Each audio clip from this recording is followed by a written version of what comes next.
Okay, so now we are starting this webinar, and I think few people have already joined. So let me introduce the concept, our concept of. Can everybody hear me? Attendees, if anyone can respond in chat box. Okay, Hisam, thank you very much.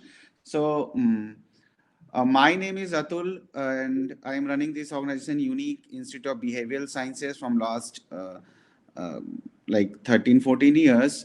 And we have started this webinar because we are working in the area of like psychology, coaching, trainings, and workshops. So we are doing all these things from last many years. So what we have felt that there is a lack of information between students. So I had an like idea that why not to connect students or aspirants of psychology to the faculty of psychology from all over India. So that is the concept, and initially we named it as a career perspective in psychology. Now we have changed from next to next event. We will call it like the guru, the guidance for psychology aspirant. So this will continue. Uh, like for several months these webinars we will call faculties from different universities and colleges. So whomever you know, you can invite them. This is a free event. There is no fee for that, so you can invite your friends and whoever is interested in the this field. So now this is our first webinar, and now we would like I would like to invite Dr. Sikha, Dr. Sikha Verma, and let me introduce her. Dr. Sikha Verma, working as an assistant professor, Department of Psychology, Acharya Narendra Dev Nagar Nigam Mahavidyalaya, affiliated to Chhatrapati Sahuji Maharaj University, that is Kanpur University, Uttar Pradesh, India. And she received her Bachelor of Arts and Masters of Arts degree from the Department of Psychology at the Banaras Hindu University, Varanasi, India, and she got Poonam Memorial Gold Medal for securing highest marks in aggregate amongst the female candidate in Bachelor of Arts honors psychology examination. She also got Pandit Radheshyam Sarma Smriti Scholarship and Lieutenant Shiv Mangal Pandey Pratibhavan Vesi Scholarship during graduation. She has done 1 year diploma in counseling and guidance and psychological intervention from BHU and attended the internship under the Regional Institute of Education NCRT Bhopal, India. She has also done her PhD in entitled Psychological Distress, Hope, ART adherence, and nutritional status in relation to perceived social support among HIV/AIDS orphans. From BHU Varanasi, India, and got JRF and SRF fellowship during her PhD. Dr. Sikha Verma published 10 papers in various reputed national and international journals, such as Journal of Indian Academy of Applied Psychology, Journal of Indian Health Psychology, and Dr. Verma presented various oral papers, presentations at national and international webinars, conferences, seminars, and various relevant topics. That is like social skill, academic achievement, and nutritional status of HIV and AIDS orphans and non-HIV AIDS orphans and psychological well-being, etc. So, Thank you, sir. Now I would like to invite Dr. Sikha Verma to continue the webinar, and you can type your questions. All the attendees can type their questions in the chat box so that we can take all the like questions, whatever we can take in this limited time period. And ma'am is also like completed all her most of her education from BHU. That is one of the most reputed institution in India or in psychology also. So you can, if you have any query regarding that, that can be also asked. So thank you very much, ma'am, for accepting our invitation for this webinar. And now I would like to invite you for the webinar so that you can enlighten the attendees. Okay sir, thank you sir. जैसा कि आज का जो हमारा webinar का topic है वो है,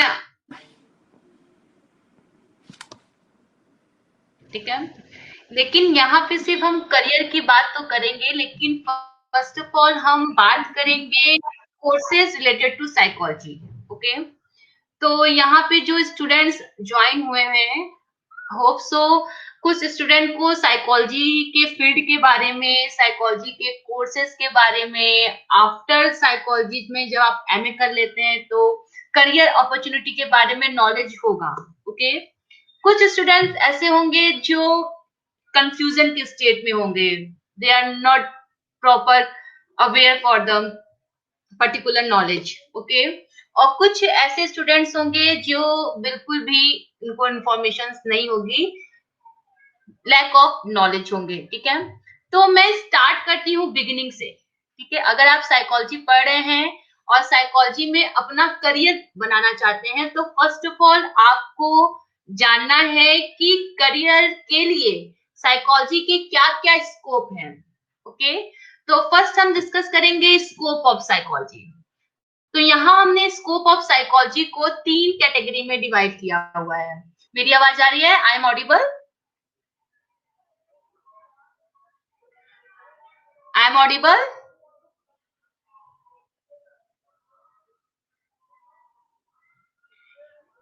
फर्स्ट ऑफ ऑल यहाँ पे हम डिस्कस करेंगे स्कोप ऑफ साइकोलॉजी के बारे में। तो यहाँ पे हमने स्कोप ऑफ साइकोलॉजी को 3 एरिया में डिवाइड किया हुआ है। फर्स्ट है एकेडमिक एरिया, जिसमें हम साइकोलॉजी के जो करियर हैं वो डेवलप करते हैं life span development psychology, educational psychology, abnormal psychology, cognitive psychology, social psychology, personality psychology, quantitative psychology, philosophy, physiological psychology, animal experimental psychology, human experimental psychology. ये जो एरियाज हैं ये साइकोलॉजी के एकेडमिक एरिया है, जहां पे आप एकेडमिक के एरिया में अपना करियर डेवलप कर सकते हैं। दूसरा है अप्लाइड एरियाज। अप्लाइड एरियाज वो होते हैं जहां पे हम एकेडमिक एरियाज के प्रिंसिपल नॉलेज थ्योरीज को हम अप्लाई करते हैं, वो साइकोलॉजी का अप्लाई एस्पेक्ट हो जाता है। यहाँ पे भी डेवलपमेंट के, यानी आपको करियर डेवलपमेंट के बहुत सारे एरियाज मिलते हैं, जिसमें है clinical psychology, industrial and organisation psychology, military psychology, neuro psychology, rehabilitation psychology, school psychology, counselling psychology, community psychology. Okay, अभी न्यू एराज में हमने देखा है कि साइकोलॉजी के कुछ एमर्जिंग एरियाज भी डेवलप हो रहे हैं, जहां पे मोस्ट ऑफ द रिक्वायरमेंट है साइकोलॉजी की। जो वो एरियाज, जो एमर्जिंग एरियाज है वो है हमारा एनवायरमेंटल साइकोलॉजी, क्योंकि इस समय एनवायरमेंटल क्राइसिस चल रहे हैं, तो इस समय एनवायरमेंटल साइकोलॉजी पे बहुत फोकस किया जा रहा है। Cross cultural psychology, psychology for women, political psychology, traffic and transport psychology, sports psychology and forensic psychology.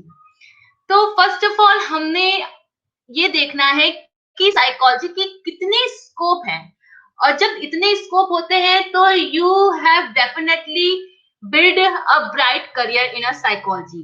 Okay, ये मैंने थोड़ा सा एक चार्ट फॉर्म में बनाया है आपको कि कैसे आप करियर डेवलप करते हैं साइकोलॉजी में। फर्स्ट ऑफ ऑल जो साइकोलॉजी सब्जेक्ट है वो आर्ट्स और साइंस दोनों में है। ठीक है, अगर आप साइंस के बैकग्राउंड से भी साइकोलॉजी सब्जेक्ट ऑप्ट करते हैं तो आपको बीएससी इन साइकोलॉजी की डिग्री मिलती है, और जो आर्ट्स के थ्रू साइकोलॉजी ऑप्ट करते हैं उनको बीए इन साइकोलॉजी की डिग्री मिलती है। ओके, आफ्टर बीए ये बहुत ही इंपॉर्टेंट है कि आप अपना पोस्ट ग्रेजुएशन, इट मीन्स कि पोस्ट ग्रेजुएशन की डिग्री किस में लें। अगर आप डायरेक्ट प्रोफेशनल डिग्री लेना चाहते हैं और आपका इंटरेस्ट जो है वो इंडस्ट्री और ऑर्गेनाइजेशन से रिलेटेड है, आप ऑर्गेनाइजेशन के फील्ड में जाना चाहते हैं, तो मैं प्रीफर करूंगी कि आफ्टर बीए आप master of personal management and industrial relations related course करें, जिसका शॉर्ट फॉर्म है MPMIR। ये कोर्स जो है ये प्रोफेशनल कोर्स है और ये बनारस हिंदू यूनिवर्सिटीज में साइकोलॉजी डिपार्टमेंट में आपको ये प्रोफेशनल कोर्स आप कर सकते हैं। और क्योंकि ये एक सेल्फ फाइनेंस कोर्स है तो इसकी थोड़ी फीस ज्यादा है, अदरवाइज ये बहुत अच्छा कोर्स है। और आप डायरेक्ट बीए के बाद मास्टर एमए इन साइकोलॉजी ना करके master of personal management and industrial relationship में एमपीएमआर में आप पोस्ट ग्रेजुएशन कर सकते हैं। और इस कोर्स में प्लेसमेंट की भी बहुत अच्छी अपॉर्चुनिटी है और डायरेक्ट आप जॉब में आ सकते हैं। और ये इसके थ्रू आप ह्यूमन रिसोर्स मैनेजर के फॉर्म में एक वर्क कर सकते हैं इंडस्ट्री के एरिया में, एचआर मैनेजर के रूप में आप ऑर्गेनाइजेशन बिहेवियर में पोस्ट पा सकते हैं और अपना करियर डेवलप कर सकते हैं। अगर आप आफ्टर बीए एमए करना चाहते हैं, जो साइंस बैकग्राउंड के हैं वो एमएससी इन साइकोलॉजी कर सकते हैं और जो आर्ट्स के हैं वो एमए इन साइकोलॉजी कर सकते हैं। यहाँ पे ये देखने वाली बात है कि जो एमए है वो दो तरह से कुछ इंस्टीट्यूट में चलाए जाते हैं, एक है एमए इन साइकोलॉजी और दूसरा है एमए इन अप्लाइड साइकोलॉजी। तो कोई ज्यादा डिफरेंट नहीं है एमए इन साइकोलॉजी और एमए इन अप्लाइड साइकोलॉजी में, वही डिफरेंस है जो अभी आपको मैंने स्कोप में बताया। ठीक है, एमए इन साइकोलॉजी करते हैं तो जब आप एमए इन साइकोलॉजी करते हैं तो जब आपके पास जो सब्जेक्ट्स होते हैं, पेपर्स होते हैं, वो आपके एकेडमिक एरिया से रिलेटेड होता है। यानी कि आप लाइफ स्पैन डेवलपमेंट साइकोलॉजी के पेपर्स पढ़ते हैं, एजुकेशनल साइकोलॉजी के पेपर पढ़ते हैं, एबनॉर्मल साइकोलॉजी के पेपर पढ़ते हैं, cognitive psychology, social psychology, personality psychology, qualitative psychology, physiological psychology, animal experiment psychology, human experiment psychology से रिलेटेड आप सिलेबस पढ़ते हैं। क्यों? क्योंकि एमए इन साइकोलॉजी जो है वो बेसिकली आपको बिल्ड करता है साइकोलॉजिकल प्रिंसिपल और थ्योरी के बारे में, ताकि आप उसको आफ्टर एमए उसको आप अप्लाई कर सकें। ओके, लेकिन कुछ इंस्टीट्यूट ऐसे हैं जैसे Tata institute of social sciences है, कोलकाता यूनिवर्सिटीज है, महाराष्ट्र यूनिवर्सिटीज है, यहाँ पे जो एमए की डिग्री मिलती है वो है एमए इन अप्लाइड साइकोलॉजी। और यहाँ पे जो आप सब्जेक्ट पढ़ते हैं, पेपर्स पढ़ते हैं, वो अप्लाइड एरिया से रिलेटेड होता है साइकोलॉजी के। यानी वहां पे आपको पर्टिकुलर अप्लाइड एरिया से रिलेटेड पेपर्स पढ़ाए जाते हैं, जिसमें आप ये जानते हैं कि how to use psychology in this areas or different areas like clinical psychology, industrial organization psychology, military psychology, neuropsychology, rehabilitation psychology, school psychology, counseling psychology, community psychology, in area से रिलेटेड आपको पेपर पढ़ने होते हैं। तो आप after BA MA in psychology भी कर सकते हैं और एमए इन अप्लाइड साइकोलॉजी भी कर सकते हैं। और जिन बच्चों का इंटरेस्ट है ऑर्गेनाइजेशन बिहेवियर में जाने के लिए, उनके लिए बेस्ट ऑप्शन है एमपीएमआर कोर्स का। आप डायरेक्ट यहाँ से प्रोफेशनल कोर्स आप ऑप्ट कर सकते हैं।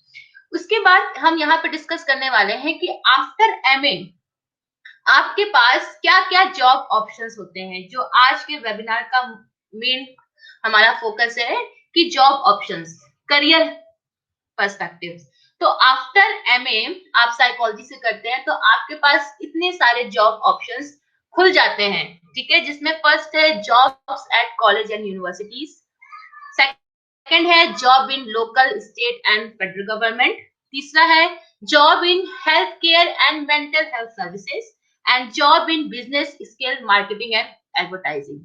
ओके, इतने सारे ऑप्शंस हैं आपको आफ्टर एमए इन साइकोलॉजी करने के बाद। आपके पास बहुत सारे ऑप्शंस होते हैं जॉब के, लेकिन बस आपको अलर्ट होना पड़ता है, आपको अवेयर होना पड़ता है अपनी पर्टिकुलर नॉलेज के बारे में। उसके बाद मैं यहाँ पे डिस्कस करने वाली हूँ डिटेलिंग में थोड़ा सा कि job in local state and federal governments किस तरह के जॉब ऑफर्स करते हैं एमए इन साइकोलॉजी। यानी अगर आप एमए साइकोलॉजी में एमए हैं तो आप किस तरह के जॉब ऑप्ट कर सकते हैं। तो गवर्नमेंट डिफरेंट टाइम्स पे डिफरेंट वैकेंसीज निकालती है। तो आप इस तरह के वैकेंसीज आप अगर निकले तो आप उसमें डेफिनेटली बिना किसी हिचक के आप उसके लिए एप्लीकेबल हैं, एलिजिबल हैं और आप अप्लाई कर सकते हैं। जैसे फर्स्ट है वोकेशनल रिहैबिलिटेशन प्रोवाइडर। इसके लिए आप आफ्टर एमए आप इसके लिए अप्लाई कर सकते हैं। Self reliance specialist, developmental specialist, drugs and alcohol specialist, employment counsellor, human resource analytics, parole officer, psychological programme manager, rehabilitation counsellor, social service manager. ये डिफरेंट डिफरेंट पोस्ट है जिसकी वैकेंसी समय समय पर हमारा स्टेट गवर्नमेंट, सेंट्रल गवर्नमेंट निकालती रहती है। बेसिकली जो नेचर ऑफ जॉब होता है वो कॉन्ट्रेक्चुअल होता है, बट ऐसा नहीं है कि वो रोटेशन पे नहीं होता है, कॉन्ट्रेक्चुअल रहता है, लेकिन वो 1 ईयर का या 2 ईयर्स का उनका ड्यूरेशन होता है। उसके बाद वो फिर से उस जॉब को आपको रोटेशन पे रख सकते हैं, ठीक है। तो ये बहुत अच्छी अपॉर्चुनिटी है आफ्टर एमए जॉब करियर की, और इसमें सैलरी भी जो होती है वो आपको 20,000 से लेके 40-60,000 तक की सैलरी आपको प्रोवाइड की जाती है as a according to your post, okay. उसके बाद है job in health care and mental health services. इसमें भी बहुत सारे पोस्ट हैं, जैसे behaviour counsellor, health project coordinator, psychiatrist technicians, rehabilitation specialist, group home coordinator, family service worker, child protection worker, child care supervisor. इससे रिगार्डिंग भी आपको बहुत सारे सोर्सेज हैं, गवर्नमेंट के थ्रू है या प्राइवेट इंस्टीट्यूट है जो इस तरह के वैकेंसीज निकालते रहते हैं, जहां आप अप्लाई कर सकते हैं जॉब के लिए। उसके बाद कुछ जॉब जो है साइकोलॉजी स्टूडेंट्स के लिए बहुत अच्छी है, business scale, marketing and advertising areas में, और इसकी अवेयरनेस हमें बहुत ही कम होती है। क्यों? क्योंकि हमको लगता है कि आफ्टर साइकोलॉजी या तो हम किसी की काउंसलिंग के लिए अपने आप को यूज कर सकते हैं, हम जॉब कर सकते हैं या स्कूल में जॉब कर सकते हैं। कभी भी हमारा जो ध्यान है वो मार्केटिंग के एरिया में नहीं जाता है। लेकिन आज के डेट में मोस्ट ऑफ द जो भी कंपनीज हैं वहां पे साइकोलॉजिस्ट की जरूरत पड़ती है, ताकि वो पब्लिक के लिए उनकी साइकोलॉजी को समझ के एडवर्टाइजमेंट या मार्केटिंग को प्लान कर सके। तो बहुत सारी वैकेंसीज आपके लिए जॉब अपॉर्चुनिटी खुली हुई है इस एरियाज में भी, जैसे ह्यूमन रिसोर्स मैनेजर के तौर पे आप यहाँ काम कर सकते हैं, एडवर्टाइजिंग एजेंट के रूप में काम कर सकते हैं, मार्केट सर्चर के पोस्ट पे आप करियर बना सकते हैं, एम्प्लॉय ट्रेनर के रूप में आप वर्क कर सकते हैं, पब्लिक रिलेशनशिप के बेस पे आप काम कर सकते हैं, प्रोजेक्ट मैनेजर के रूप में, sales representative and store manager. यहाँ पे बहुत सारे मैंने आपको ऑप्शंस बताए हैं कि आफ्टर एमए आप गवर्नमेंट के एरियाज में भी, मेंटल हेल्थ सर्विस के एरिया में भी और मार्केटिंग एंड एडवर्टाइजिंग के एरिया में भी आप अपना करियर बिल्ड कर सकते हैं, ओके। इसके बाद मैं ये एक बाय चार्ट प्रिपेयर किया है आप लोग के लिए, ताकि आपको ये नॉलेज हो सके कि क्या कितने एरियाज में इस समय जो साइकोलॉजिस्ट हैं वो वर्क कर रहे हैं। तो जैसे कि percentage of psychologist working in various branch of psychology, तो यहाँ पे मैंने ब्रांचेस के अकॉर्डिंग परसेंटेज बनाया हुआ है साइकोलॉजिस्ट का, कि कितने परसेंट साइकोलॉजिस्ट किस ब्रांच में इन्वॉल्व है। तो यहाँ आप देखेंगे कि क्लिनिकल ब्रांचेस में 43% ऑफ साइकोलॉजी इन्वॉल्व है। It mean most of the psychology, it means near about 50% psychologist clinical के एरिया में वर्क कर रहे हैं। एक्सपेरिमेंटल एरिया के ब्रांचेस में 13% साइकोलॉजिस्ट वर्क कर रहे हैं, 10% काउंसलिंग के एरिया में, 5% इंडस्ट्रियल के एरिया में, 5% डेवलपमेंट के एरिया में, 5% स्कूल्स के एरिया में, 6% सोशल एंड पर्सनालिटी के एरिया में, एंड 6% एजुकेशनल के एरिया में वर्क कर रहे हैं, 7% अदर्स।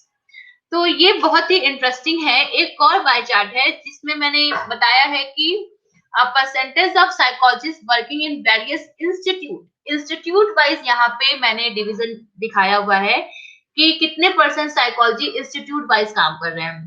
तो यहाँ पे कॉलेज एंड यूनिवर्सिटी में 57% ऑफ साइकोलॉजिस्ट काम कर रहे हैं। इट मीन्स कि नियर अबाउट 60% साइकोलॉजी जो है, साइकोलॉजिस्ट जो है वो कॉलेज एंड यूनिवर्सिटीज में वर्क कर रहे हैं। हॉस्पिटल एंड कम्युनिटी सेंटर्स में 15% साइकोलॉजिस्ट वर्क कर रहे हैं। 7% प्राइवेट और ग्रुप प्रैक्टिस में वर्क कर रहे हैं, बिजनेस इंडस्ट्री कंसल्टिंग में 5%, स्कूल में 6%, government 5% and other 5%।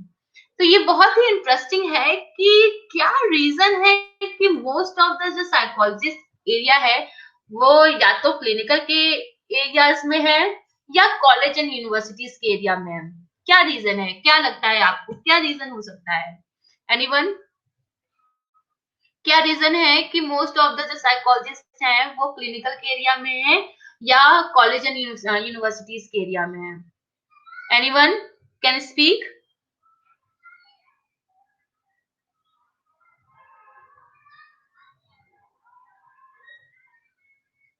Anyone? What is the reason behind that?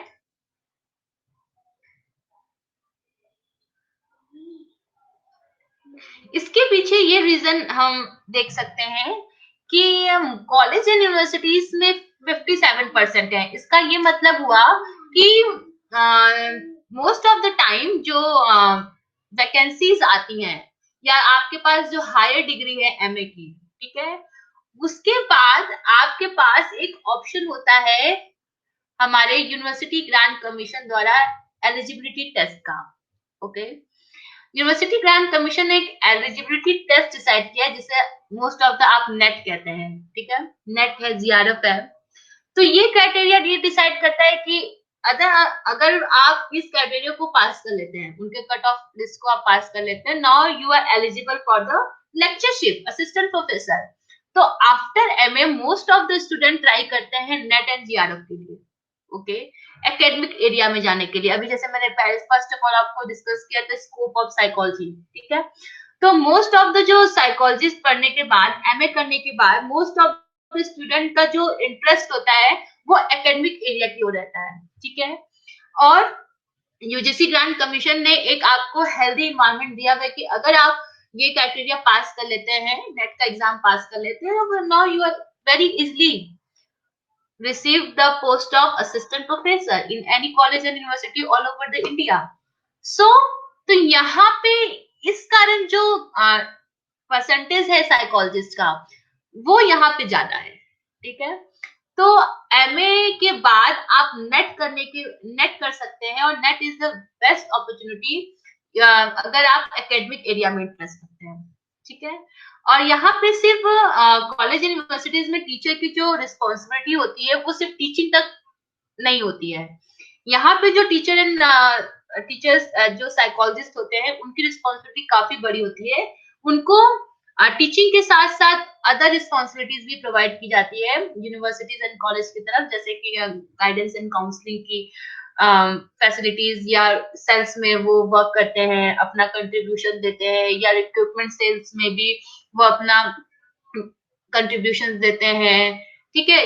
इस तरह से जो कॉलेज यूनिवर्सिटीज हैं वहां पे हमारे साइकोलॉजिस्ट के परसेंटेज ज्यादा है।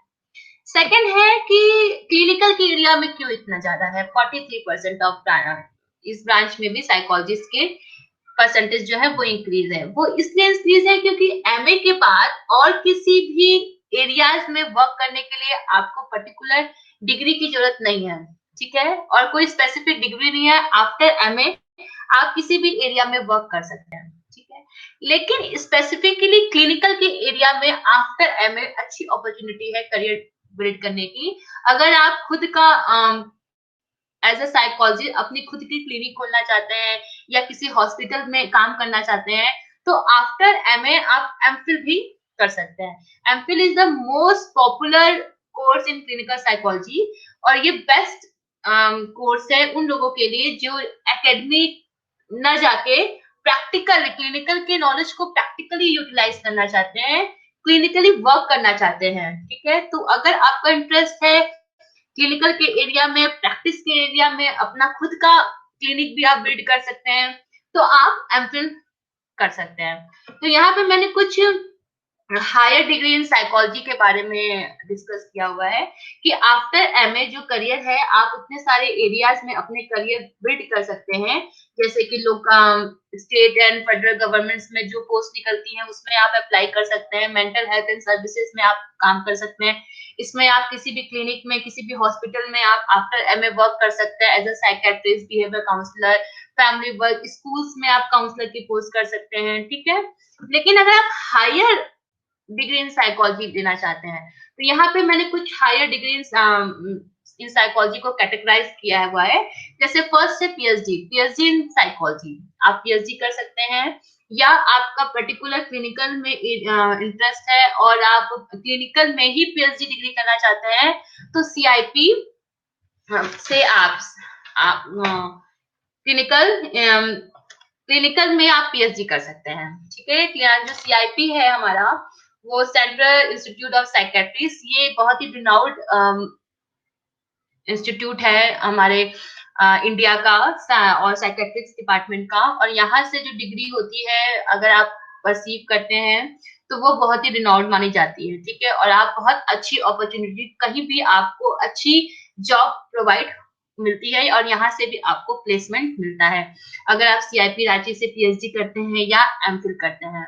एमफिल जो है वो जो पर्टिकुलरली जो इस समय जो इंस्टीट्यूट है वो बहुत ही यहाँ पे मैंने 4 इंस्टीट्यूट लिखे हैं जो बहुत ही रिनाउंड है एमफिल के लिए। Most of the student try करते हैं कि जो उनका एमफिल का डिग्री हो यहाँ से, या तो सीआईपी से वो करना चाहते हैं, central institute of psychiatry Ranchi से करना चाहते हैं, या निभांस बैंगलोर से कर्नाटका से करना चाहते हैं, जिसे national institute of mental health and neuro science कहा जाता है, या रीन पास रांची से करना चाहते हैं, Ranchi institute of neuro psychiatrist and allied sciences, या इन्हांस से भी कर सकते हैं institute of human behaviour and allied sciences new Delhi.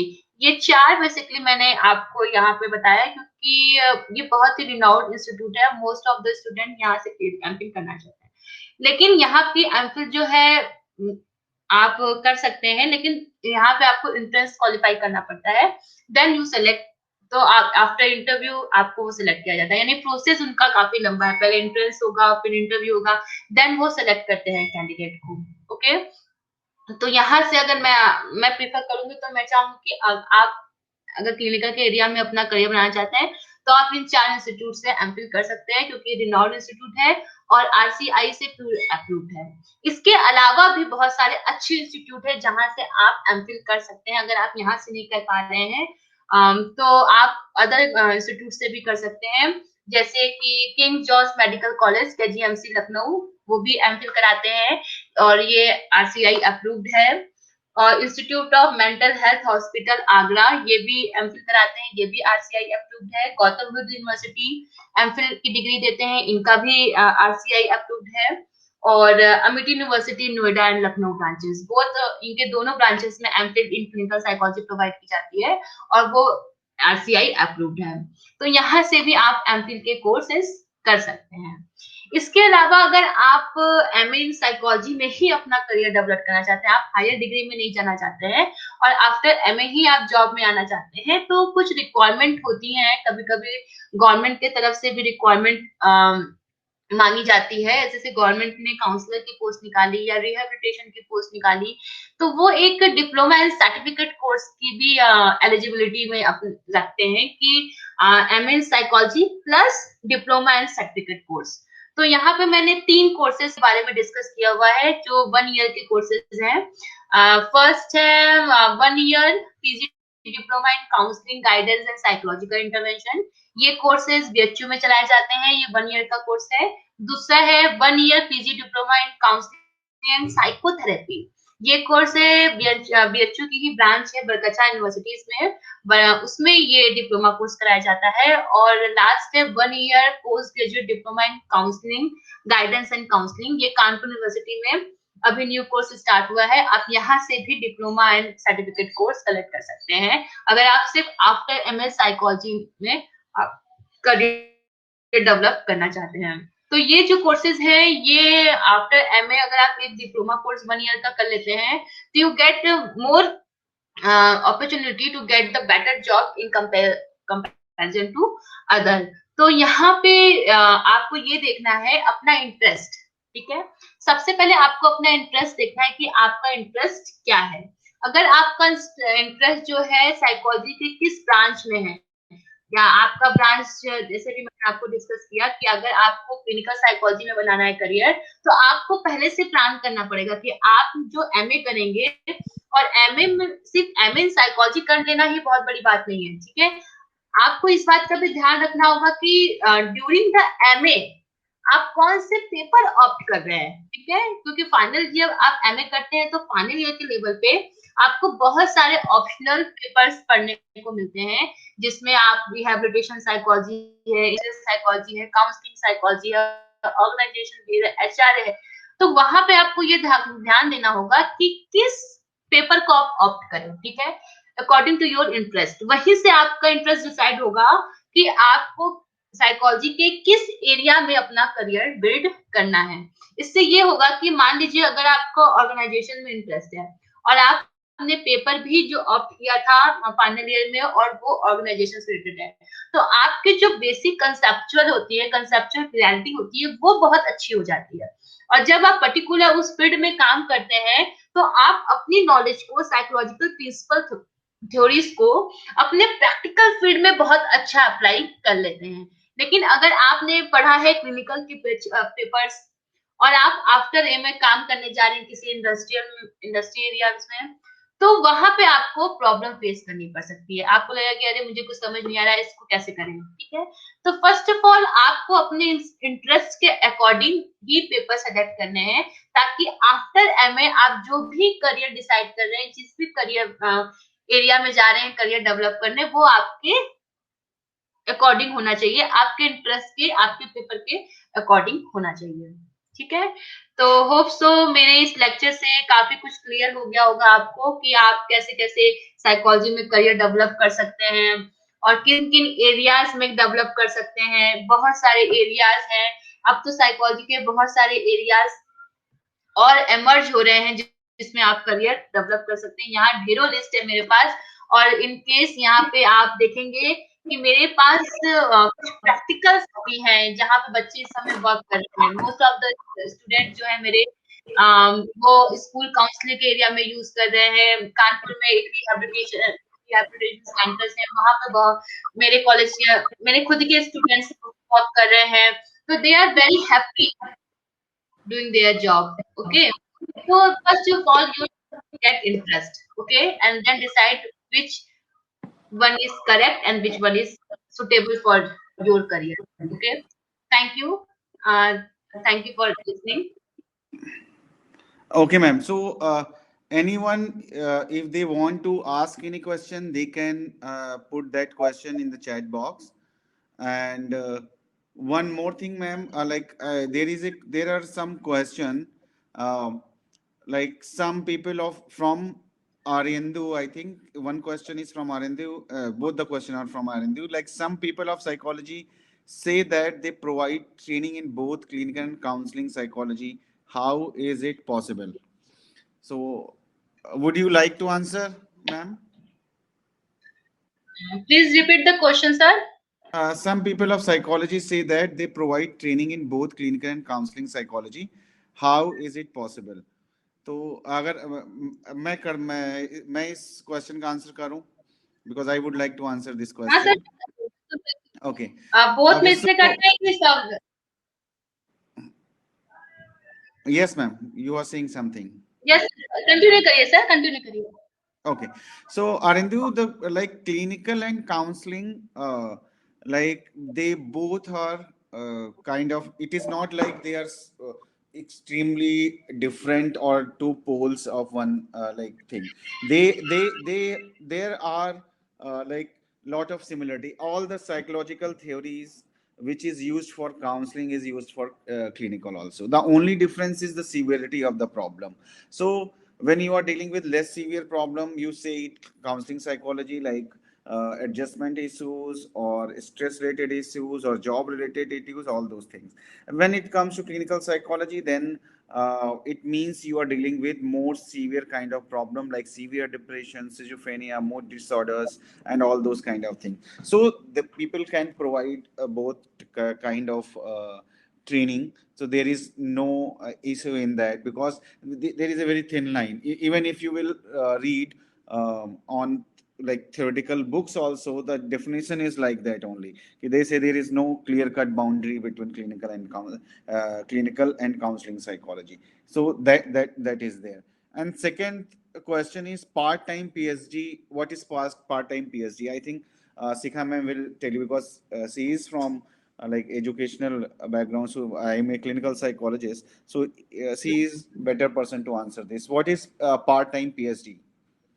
Sir I think part time PhD अगर आप करना चाहते हैं, if you do in PhD in pass time, तो आप इग्नू से कर सकते हो आई थिंक, क्योंकि रेगुलर यूनिवर्सिटीज में आपको फुल टाइम ही देना पड़ेगा, रेगुलर बेस पे पीएचडी करनी पड़ेगी, अदरवाइज आप यूनिवर्सिटी से पास टाइम तो नहीं कर सकते।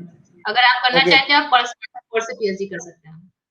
As far as my knowledge, like in PhD now, the coursework is mandatory. So that you have to attend for 6 months, then you have to clear your exam, and then only like you can continue your PhD. Number one. Number two, there are some like some issues in part-time PhD and all. So I think UGC and other people, they like whoever are authorities, they are working on that also. And in IGNU also, as far as I know, by last time when I spoke to the faculty like of IGNU, that is in like head office of the IGNU, they said ki you have to be there in the university for PhD. So that will be a regular kind of PhD in IGNU also. That was like 6 months back or something. I spoke to that faculty. So in IGNU also you have to come there. You can check their like prospectus and all that is given in the in that. So ये uh, आप check कर सकते हो उनकी site से. And then again another question is from Pradeesh Kumar P. Is there any funded PhD programme in India? Yes, I think ma'am will Yes, tell sir, you lots about of. that. Right? There are lots of fund, like GRF also is kind of funding also. So ma'am will tell you about this. There are lots of programs running in India, which is providing the funding student who are interested in doing PhD in different universities, like Rajiv Gandhi scholarship. Then you get a scholarship and you do your PhD. There are a lot of funding, and government are interested to giving funding through UGC and different types of others grants. तो यहाँ पे जो fundings areas हैं वो है, first of all GRF है। अगर आप जीआरएफ कर लेते हैं तो then you get good fellowship during his and her PhD. Otherwise कुछ यूनिवर्सिटीज हैं जो इंट्रेंस कराती हैं, जैसे आरईटी, रिसर्च इंट्रेंस टेस्ट। अगर आप रिसर्च इंट्रेंस टेस्ट के थ्रू भी आप पीएचडी में एडमिशन लेते हैं तो then you get scholarship, university level scholarship, like BHU जो आरईटी एंट्रेंस होते हैं उसके थ्रू जो बच्चे आते हैं and get fellowship through BHU universities. तो there facilities, lots of facilities for the students who are interested in doing PhD. Okay. There is like another question from Pradeep. I'm 35, so JRF is not applicable. So, is there any provision for people who are who are not meeting the criteria of JRF? Because I think JRF criteria is 28 years or something. So after that, you cannot apply for JRF. You can go for only like net only. So is the ma'am, is there any provision for like 30 the person who has like age of 35 or above that age? So if they can apply for any funding or something, or yes they sir, can yes get. Sir, like अगर आप PhD करना चाहते हैं तो आप university के entrance के through जाइए, तो वहां से आपको फंडिंग प्रोवाइड हो सकती है। इसके अलावा अगर आप नेट हैं तो यूजीसी इसके अलावा भी बहुत सारे फंडिंग्स प्रोवाइड करता है, जैसे राजीव गांधी स्कॉलरशिप है, वो भी पीएचडी स्टूडेंट्स के लिए हैं। अगर आपको फेलोशिप लेनी है तो आप वहां से भी फेलोशिप ले सकते हैं। उसके लिए मैंडेटरी है कि कि आप नेट क्वालिफाई हो, you must be qualified net and you get funding through UGC, and this is a very very important for you get the job. Okay. Okay, I think there is no other question, ma'am, but I have few questions. Tell me, in few like 1 or 2 minutes, can you describe your own journey of psychology? How? Because that is more interesting and sometimes very motivating for other students. Yes, sir. So Yes, I sir. just want to know about your journey in brief. जब मैं student life में थी तो मैं भी इन्हीं student की तरह थी। मेरा भी कोई पर्टिकुलर गोल नहीं था कि मैं, बस मुझे इंटरेस्ट था साइकोलॉजी में। मतलब कि I am very crazy for the psychology. मैं बहुत इंटरेस्टेड थी। मैंने इंटरेस्ट से साइकोलॉजी ऑप्ट की हुई है, और लेकिन मैंने कभी नहीं सोचा था कि इसमें इतने स्कोर्स होते हैं। There are lots of score. तो पर्टिकुलरली जब मैं साइकोलॉजी पढ़ती थी तो बीए तक तो मुझे बिल्कुल क्लियर था कि मेरा इंटरेस्ट कहाँ जा रहा है। जब मैं बीए थर्ड ईयर में आई तो आई ऑप्ट द क्लिनिकल पेपर, और मैंने अपना क्लिनिकल मैंने डिसाइड किया कि अगर मुझे पीएचडी करनी है, मास्टर डिग्री लेनी है, तो मैं क्लिनिकल में ही अपनी करूंगी। और मैंने क्लिनिकल के एरिया में फिर मैंने एमए भी किया, मेरा एमए भी था। मैंने, अगर आप मेरी प्रोफाइल देखेंगे तो मैंने 1 ईयर का डिप्लोमा कोर्स भी किया हुआ है बीएचडी से, बिकॉज क्योंकि मुझे काउंसलिंग के एरिया में बहुत इंटरेस्ट था कि कैसे हम दूसरों को हेल्प आउट कर सकते हैं। क्योंकि ड्यूरिंग द टीचिंग भी आपके पास लॉट्स ऑफ स्टूडेंट्स होते हैं, there are lots of problems कि मैम मेरे पास पर्सनल प्रॉब्लम्स हैं जिसके कारण मैं एजुकेशन नहीं ले पा रही हूँ, या मेरा कंसंट्रेशन नहीं हो रहा है, मैम कम्युनिकेशन प्रॉब्लम है, there are lots of problem. तो मुझे लगता है कि अगर टीचिंग के एरिया में भी है तो you must be get the diploma course in guidance and counselling. क्योंकि आपको जैसे मैंने बताया कि कॉलेज यूनिवर्सिटीज में सिर्फ आपको टीचिंग की ही रिस्पॉन्सिबिलिटी नहीं होती है, you also handle the counselling cell. तो उसमें भी आप बहुत अच्छा, हम लोग को मतलब कि अच्छा लगता है कि हम हमारी सीखी हुई चीजें, हमारा एक्सपीरियंस स्टूडेंट्स के लिए इतना काम आ रहा है। फिर मैंने कोर्स किया। उसका जो सबसे इंटरेस्टिंग पार्ट ये रहा कि जो मैंने भोपाल से इंटर्नशिप की, दे आर वेरी गुड। वहां से बहुत ही नॉलेज, 1 साल में मतलब लगा कि मैंने पूरा प्रैक्टिकली साइकोलॉजी को सीख लिया है कि I can very well use psychology in a practical field. तो वहां पे बहुत गेनिंग बहुत ही अच्छा रहा मेरा 1 ईयर का डिप्लोमा कोर्स। और आफ्टर देन मैंने टीचिंग भी की है अमिटी यूनिवर्सिटीज में, गुड एक्सपीरियंस। और फिर आयोग के थ्रू सिलेक्शन हो गया, then I during I am right. So also like जैसा आपने बताया कि like psychology is all about practical use either in research or in like helping others in any way. So that is one anyway. thing. In any way, so like if you are not applying the psychology and using psychology for society, then it is of no use. Like you can read books, you know theoretically, but if you want, right. Psychology you can fully give in society. Right. And other thing is Pradeep is asking, I have IT background and wants to do PhD in AI, artificial intelligence, I think, and psychology. What are the options?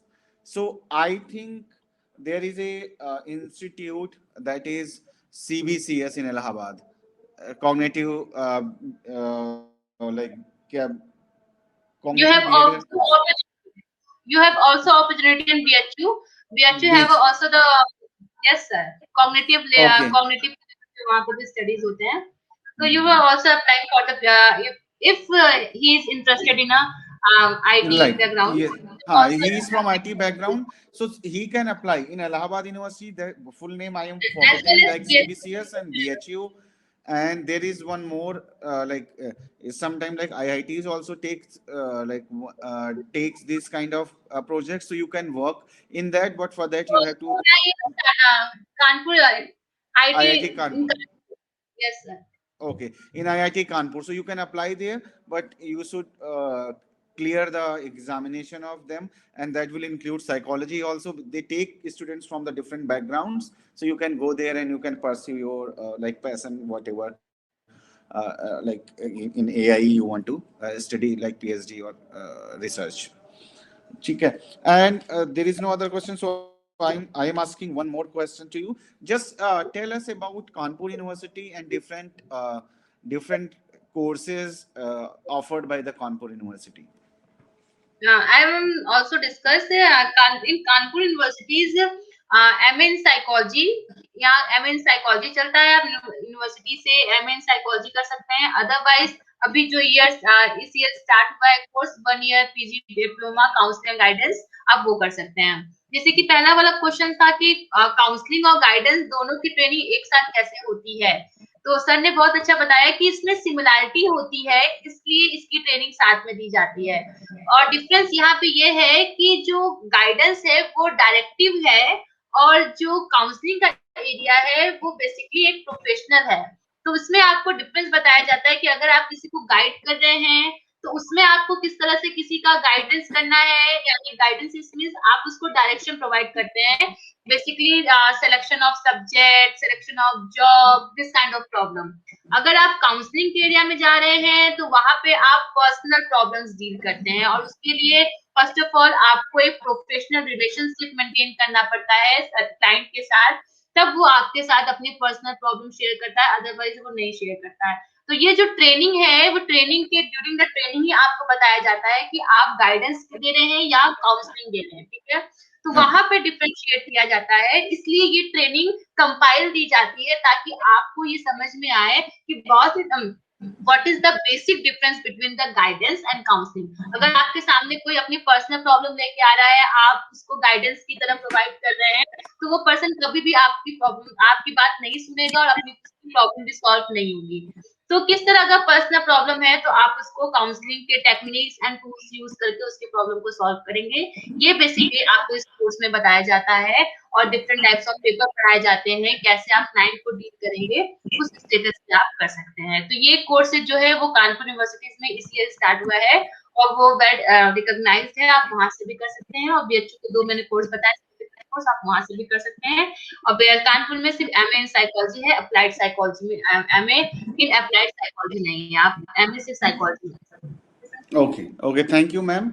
And now there is no question. If you have any question, I have just written the email ID there in the chat box, and our website. You can mail us. We will try to. We are working in the field of psychology only, Unique Institute of Behavioral Sciences, and then we will try to answer your all the question. I can type you like the phone number also, so that you can call us at any working day from 10 to 5 Monday to Saturday. Uh, so you can ask any question. And at UIBS, Unique Institute of Behavioral Sciences, like we guide students, even if they are from non-psychology background, if they want to go for some competitive exams, or they are studying psychology in IGNOU or 11 12 psychology, anything in psychology, we are teaching. We are doing online all over India, even all over world. You can, in any language, we are giving that, and we are preparing students for NET, JRF examination, MPhil clinical psychology examinations, and GATE examinations, and there are other examinations also, all competitive examinations. We are preparing them. So if you have any query, you can feel free to contact us. If you have like any query regarding to Kanpur University, regarding whatever ma'am told you, like admission process and all, so you can just visit their site, or you can mail us. We will forward that to Sikha ma'am, and she will try to answer. Our motive is to help like students who are interested in the psychology. So with this note, I would like to like thank Sikha, Dr. Sikha Verma ma'am, Thank you. for accepting our invitation and guiding the aspirants, and taking out her time, precious time, because I know she is busy whole day in college. And so thank you very much, Sikha ma'am, and hope we will have many more these webinars with you, because but what I felt during this webinar is that you have good knowledge about uh, like government policies and scholarships and all for the psychology student, because most of the time they don't know, because sometimes they have some financial crunch or something, but they don't know how to perceive that thing. So that is a like very good thing that came up, and maybe we'll have some other webinar or some other program on the same. So thank you very much, ma'am, for joining us, and thank you everyone for joining this webinar. And hope this will help you. And every Saturday, even on Sundays, we are having these kind of webinars. Next will be on MIT Jaipur with Dr. Vismita Paliwal. So if you have any query related to that, and even Jaipur University, because her background is from Jaipur University all, and now she is heading MIT University Jaipur. So we have that program next week on the same time. So till then, we are signing off. Thank you very much for joining us. Thank you again, Sikha ma'am. So I will thank see you you soon. Sir. Okay. मेरे पास एक information है sir, अगर student interested है PhD के लिए तो इस हाँ समय हाँ बीएचयू की एंट्रेंस एग्जाम के आए हुए हैं, अगर वो साइट चेक करेंगे तो वो आरआईटी के एंट्रेंस से रिगार्डिंग सारी इंफॉर्मेशन ले लेंगे। उसकी Okay, last date good. I think हाँ 22 Very या good. 20 फरवरी है। तो Hmm. वहां पे वो फॉर्म करके अगर वो नेट क्वालिफाई है तो वो नेट के थ्रू भी जा सकते हैं, और अगर वो नेट नहीं भी है तो भी वो पीएचडी में एनरोल होके स्कॉलरशिप लेके पीएचडी कर सकते हैं। और वहां पे आपको बहुत अच्छे रिच एनवायरनमेंट मिलेगा, और वहां पे भी नेट प्रिपरेशन की आपको पूरी पूरी हेल्प की जाती है, कोर्सेज चलते हैं। तो वहां पे आप आफ्टर पीएचडी करते करते भी वहां पे नेट आप निकाल सकते हैं। जी जी जी, ये तो बहुत अच्छा इंफॉर्मेशन थी मैम। ये इन्फॉर्मेशन है, अगर पीएचडी करना है तो आप प्लीज साइट पे बीएचयू की साइट पे जाके फॉर्म फिल कर दीजिए, और मार्च में उनका एंट्रेंस एग्जाम भी है। Okay ma'am, thank you for information ma'am. Okay, thank you sir.